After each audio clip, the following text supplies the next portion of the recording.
Hello बच्चों, good morning. Subject science, class 10। मानव संवहन तंत्र।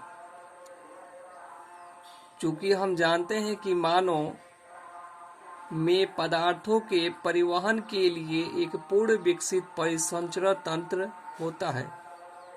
इसके अवयव प्रमुख हैं। तो जो इसके अवयव होते हैं मानव संवहन तंत्र के, रक्त परिसंचरण तंत्र होते हैं और लसिका तंत्र होता है। रक्त परिसंचरण तंत्र को 3 भागों में बांटा गया है।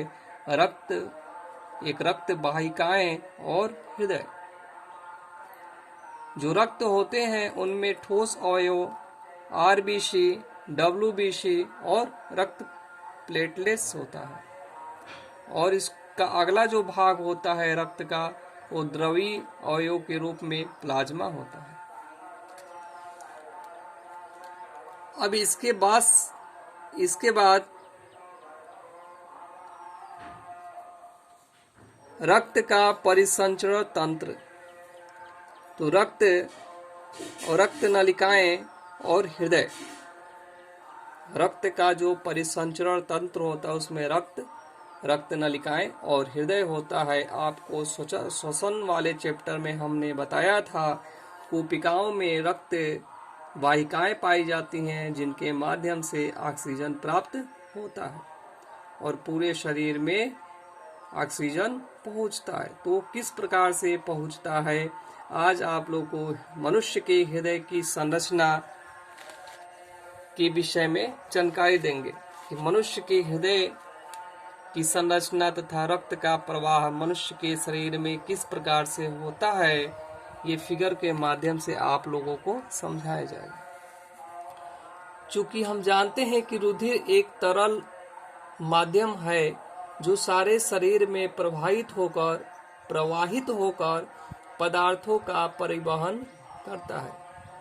हृदय एक प्रकार का पंप है जो रुधिर के प्रवाह हेतु आवश्यक दाब उत्पन्न करता है। रुधिर वाहिनियां ऐसी नलिकाएं होती हैं जिनसे होकर रुधिर एक भाग से दूसरे भाग में को जाता है। लसिका एक तरल माध्यम है जो रुधिर वाहिनियों तथा कोशिकाओं के पदार्थ का परिवहन करता है। आज आप लोगों को हृदय की जो संरचनाएं हैं उनमें रुधिर का प्रवाह किस प्रकार से होता है उसके विषय में जानकारी देंगे। यहाँ पे आप लोग देख रहे हैं कि जो हृदय का ये संरचना बनाया गया है, तो हृदय की संरचना में ये जो है दायां आलिंद है, ये दायां निलय है, और ये बायां आलिंद है और बायां निलय है।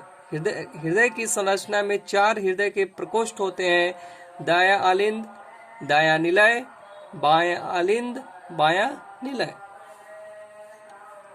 और इसको हम आप लोगों को बताएंगे।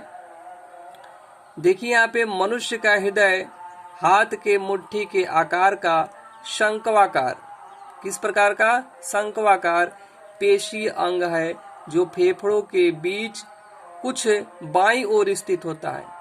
तो जो हृदय होता है फेफड़े के बाईं तरफ जो स्थित होता है। यह एक झिल्ली नुमा थैली में सुरक्षित रहता है जिसे हृदय आवरण कहते हैं। यहाँ पे देखेंगे आप लोग, ये है जो है हृदय आवरण होता है। इस थैली में हृदय आवरण द्रव भरा रहता है जो बाहरी आघातों से हृदय की रक्षा करता है। मनुष्य की हृदय में 4 कोष्ठ यानी चेम्बर्स होते हैं। यहाँ पे आप लोग को देखेंगे कि दायां आलिंद, यहाँ पे दायां निलय और बायां आलिंद और बायां निलय, 4 चेम्बर्स होते हैं। इन चारों चेम्बर्स के विषय में आप लोगों को जानकारी देंगे। देखिए जो दायां आलिंद होता है, यहाँ पे सारे शरीर से अशुद्ध रक्त एकत्र होकर अग्र तथा पश्च महाशिराओं द्वारा दाहिने आलिंद में पहुंचता है। ये देख रहे हैं कि ये महाशिरा है और ये महाशिरा के द्वारा जो अशुद्ध रक्त है ये कहाँ पहुंच गया, दाएं आलिंद में पहुंचता है, और दाएं आलिंद से जो है अब बाएं आलिंद की स्थिति आती है। तो दायां निलय, तो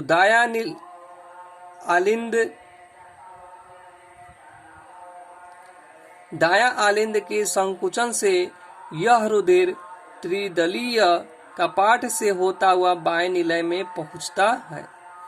यहाँ पे आप लोग देख रहे हैं कि महाशिरा के द्वारा जो अशुद्ध रक्त है दायां आलिंद में पहुंचता है, और फिर दाएं आलिंद से जो रक्त है ये दायां निलय में पहुंचता है। यहाँ पे अशुद्ध रक्त पाए जाते हैं। अब उसके उपरांत जो है फुसफुस महाधमनी होता है। यहाँ पे आप लोग को देखेंगे कि फुसफुस महाधमनी है। तो दाएं निलय के संकुचन पर अशुद्ध रक्त फुसफुस महाधमनी से होता हुआ फेफड़ों में पहुंचता है। तो ये फुसफुस महाधमनी से होता हुआ रक्त जो है फेफड़े में पहुंचता है, जहां से ये ऑक्सीजन प्राप्त करके शुद्ध हो जाता है। जो रक्त होता है वो फुसफुस धमनी के द्वारा फेफड़े में पहुंचता है, और फेफड़े में ऑक्सीजन रक्त को प्राप्त हो जाता है, और वो रक्त क्या हो जाता है? शुद्ध रक्त हो जाता है।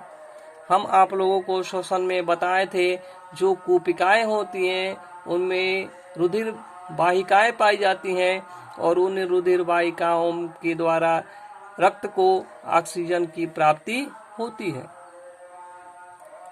इसके बाद यहाँ पे आप लोग देखेंगे कि बायां आलिंद है।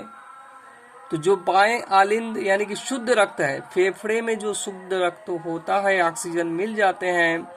शुद्ध रक्त फुसफुस शिराओं द्वारा, यहाँ पे आप लोग देख रहे हैं कि ये फुसफुस शिरा है, तो फुसफुस शिराओं द्वारा बाएं आलिंद में आ जाता है।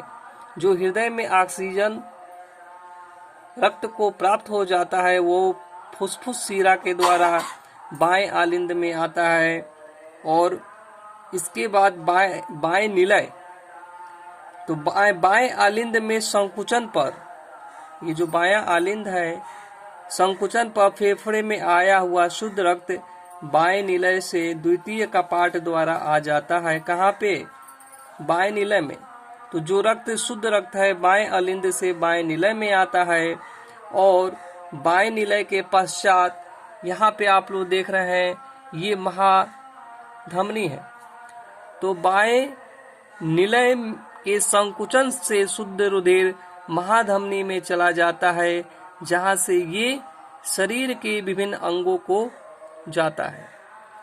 तो जो बायां निलय होता है इनके द्वारा जो रुधिर है यह जो है कहाँ पहुंच जाता है? महाधमनी के पास पहुंच जाता है। और इस महाधमनी में जब शुद्ध रक्त पहुंचते हैं, ऑक्सीजन युक्त रक्त पहुंचते हैं, वो पूरे शरीर को प्राप्त हो जाते हैं। तो इस प्रकार से ये मनुष्य के हृदय की संरचना तथा रक्त प्रवाह के विषय में आप लोगों को जानकारी दे दी गई। इसको आप लोग नोट कर लीजिएगा।